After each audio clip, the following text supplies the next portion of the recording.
안녕하세요. 성경공부에 오신 세주한교회 여러분을 사랑하고 축복합니다. 함께 기도로 시작하겠습니다. 하나님, 오늘 하루에 눈을 뜨고 하나님을 바라보게 하심 감사드립니다. 나의 오늘의 하루가 하나님의 선물임을 깨닫고 하나님의 뜻으로 살게 해주세요. 예수님의 이름으로 기도드립니다. 아멘. 오늘 우리가 함께 생각해 볼 말씀은 갈라디아서 3장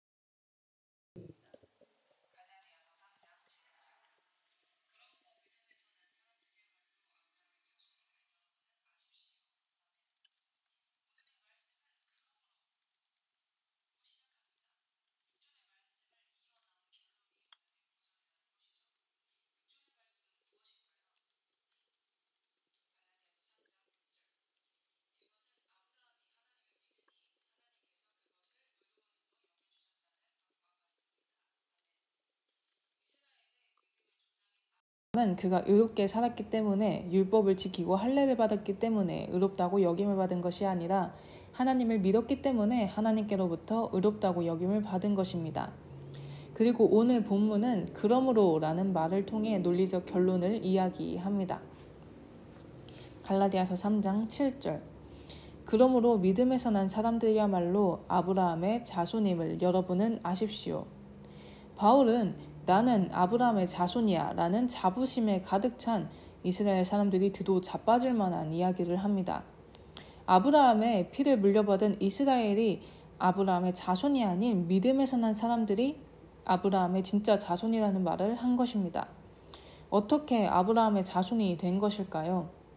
바울은 로마서 4장 9절에서 오늘의 본문 바로 앞 갈라디아서 3장 6절의 말씀과 같은 말씀을 인용하여 이야기를 진행합니다. 로마서 4장 9절에서 12절 그러면 이러한 복은 할례를 받은 사람에게만 내리는 것입니까? 그렇지 않으면 할례를 받지 않은 사람에게도 내리는 것입니까? 우리는 앞에서 말하기를 하나님께서 아브라함의 믿음을 의로 여기셨다 하였습니다. 그러면 어떻게 아브라함이 그러한 인정을 받았습니까? 그가 할례를 받은 후에 그렇게 되었습니까? 그렇지 않으면 할례를 받기 전에 그렇게 되었습니까? 그것은 할례를 받은 후에 된 일이 아니라 할례를 받기 전에 된 일입니다. 아브라함이 할례라는 표를 받았는데 그것은 그가 할례를 받지 않은 상태에서 이미 얻은 믿음의 의를 확증하는 것이었습니다. 그래서 그는 할례를 받지 않고도 믿는 모든 사람의 조상이 되었으니 그것은 할례를 받지 않는 사람들도 의롭다는 인정을 받게 하려는 것이었습니다. 또 그는 할례를 받은 사람의 조상이 되기도 하였습니다. 다시 말하면 할례만을 받은 것이 아니라 또한 우리 조상 아브라함이 할례를 받지 않은 상태에서 걸어간 믿음의 발자취를 따라가는 사람들의 조상이 되었습니다. 아멘. 어떻게 할례를 받지 않은 이방인들이 아브라함의 자손이 될 수 있는 것일까요? 아브라함의 구원은 할례가 아닌 믿음으로 시작되었기 때문이며 그가 걸었던 믿음의 길을 걷는 이들이 믿음의 혈통 안에 들어갔기 때문입니다. 요한복음 3장 6절 육에서 난 것은 육이요 영에서 난 것은 영이다. 믿음으로 육으로 태어난 것이 아닌 영으로 태어난 사람들이 진정한 아브라함의 믿음의 자손들이 된 것입니다. 오늘의 첫 번째 질문입니다. 아브라함의 자손이 되는 것이 왜 중요할까요? 이스라엘 백성에게 자손이 되는 것은 우리가 지금 생각하는 아들, 딸이 되는 것들을 뛰어넘는 것이었습니다. 이스라엘 백성에게 자손은 선조의 유산과 명성을 가지는 것에 더해서 선조가 가지고 있었던 축복과 영광을 얻는 기준이었습니다. 아브라함이 하나님에게서 받은 복은 무엇이었나요? 창세기 12장 1절에서 3절 주님께서 아브라함에게 말씀하셨다. 너는 내가 살고 있는 땅과 네가 태어난 곳과 네가 난 곳과 너의 아버지의 집을 떠나서 내가 보여주는 땅으로 가거라. 내가 너로 큰 민족이 되게 하고 너에게 복을 주어서 내가 크게 이름을 떨치게 하겠다. 너는 복의 근원이 될 것이다. 너를 축복하는 사람에게는 내가 복을 베풀고 너를 저주하는 사람에게는 내가 저주를 내릴 것이다. 땅에 사는 모든 민족이 너로 말미암아 복을 받을 것이다. 아브라함이 받은 복은 이스라엘의 근원이었습니다. 이스라엘의 진정한 복은 하나님을 통해서 오는 것입니다. 아브라함이 복을 받고 복의 근원이 된다는 것은 다른 말로 하나님께서 아브라함을 떠나지 않으시고 항상 함께 하신다는 것입니다. 아브라함의 복, 아브라함의 자손들이 받을 복은 하나님께서 항상 함께 하시며 떠나지 않으신다는 것입니다. 그리고 바울은 믿는 사람들에게 너희가 바로 아브라함의 자손이야 라고 이야기합니다.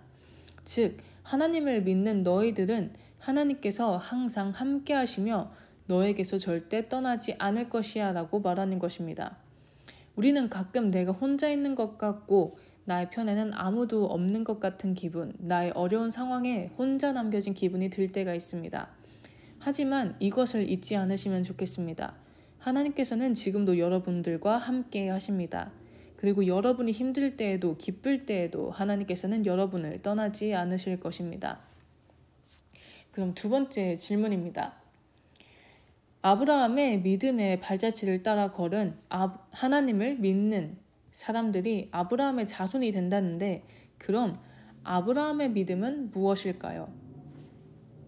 로마서 4장 17절 이것은 성경에 기록된 대로 내가 너를 많은 민족의 조상으로 세웠다 함과 같습니다. 이 약속은 그가 믿은 하나님, 다시 말하면 죽은 사람들을 살리시며 없는 것들을 불러내어 있는 것이 되게 하시는 하나님께서 보장하신 것입니다. 아브라함의 믿음은 하나님, 그가 믿은 하나님, 바로 하나님은 죽은 사람들을 살리시며 없는 것들을 불러내어 있는 것들이 되게 하신다는 것입니다. 아브라함의 믿음은 무엇인가요? 무에서 유를 창조하시며 죽은 사람도 살리시는 능력의 하나님입니다. 여러분, 아브라함은 죽은 사람도 하나님께서 살리신다는 것을 믿었습니다. 죽으셨다가 살아나신 분, 어느 한 분 생각나지 않으신가요? 맞습니다. 바로 예수 그리스도이십니다. 로마서 4장 24절에서 25절 하나님께서 의롭다고 여겨주실 우리 곧 우리 주 예수를 죽은 사람들 가운데서 살리신 분을 믿는 우리까지도 위한 것입니다. 예수는 우리의 범죄 때문에 죽임을 당하셨고 우리를 의롭게 하시려고 살아나셨습니다. 죽으셨다가 살아나신 예수 그리스도를 믿는 믿음, 그 믿음이 바로 아브라함의 믿음과 같은 것입니다. 그리고 우리의 이 믿음은 끝나지 않습니다. 고린도전서 15장 20절에서 21절 그러나 이제 그리스도께서는 죽은 사람들 가운데서 살아나셔서 잠든 사람들의 첫 열매가 되셨습니다. 한 사람으로 말미암아 죽음이 들어왔으니 또한 한 사람으로 말미암아 죽은 사람의 부활도 옵니다. 예수 그리스도는 부활의 첫 열매가 되셔서 예수님을 믿는 우리에게 부활의 길을 열어주시며 결국에 저 천국에서 하나님과 영원히 함께 할 수 있게 해주셨습니다.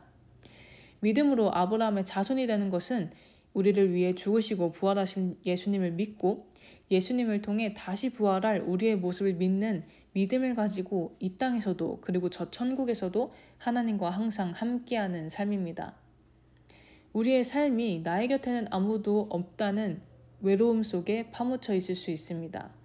우리의 삶 속에서 이 땅의 것이 전부일 것 같으며 죽고 난 후에는 아무것도 없을 것 같은 허무함이 몰려올 수도 있습니다. 하지만 그러한 외로움과 허무함은 그리스도인의 삶의 모습이 아닙니다.